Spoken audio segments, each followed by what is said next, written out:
Once কমপ্লিমেন্টে আমরা যে বিটগুলো দেখতে পাচ্ছি সেগুলো যেমন থাকবে আমরা জাস্ট তার উল্টা বসিয়ে দেব। মানে 1 যখন থাকবে আমরা 1-এর জায়গায় 0 বসিয়ে দেব, 0 থাকলে 1, আবার 0, আবার 1, 1 হলে 0, আবার 1-এর জন্য 0, এই 0-এর জন্য 1, এই 1-এর জন্য 0, 0-এর জন্য 1, 1-এর জন্য 0। এটা হচ্ছে আমাদের ওয়ান্স কমপ্লিমেন্ট। আমাদের যে সংখ্যাগুলো থাকবে 1 থাকলে 0, 0 থাকলে 1, এটা হচ্ছে এভাবে আমরা ওয়ান্স কমপ্লিমেন্ট বের করতে পারি। এবার আসবো আমরা টুস কমপ্লিমেন্টে। টুস কমপ্লিমেন্ট বের করার ক্ষেত্রে একটা ট্রিক আছে, সেটা হচ্ছে ডান দিক থেকে আমরা বের করা শুরু করব। 0 যখন থাকবে এটা 0ই হবে, যে মানে 1 না পাওয়া পর্যন্ত আমরা যে সংখ্যাগুলো ডান দিক থেকে পাবো অ্যাজ ইট ইজ সেটা সেভাবেই বসাবো।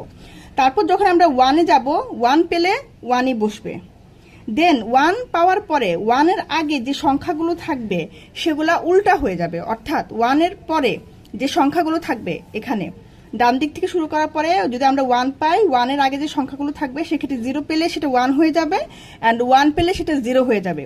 সেক্ষেত্রে যেহেতু আমি 0 পেয়েছি এটা হবে 1, 0-এর জন্য 1, এই যে 1-এর জন্য 0, 1-এর জন্য 0, 0-এর জন্য 1, 1-এর জন্য আবার 0, 0-এর জন্য 1, 1-এর জন্য 0। সো এটা হচ্ছে আমাদের টুস কমপ্লিমেন্ট।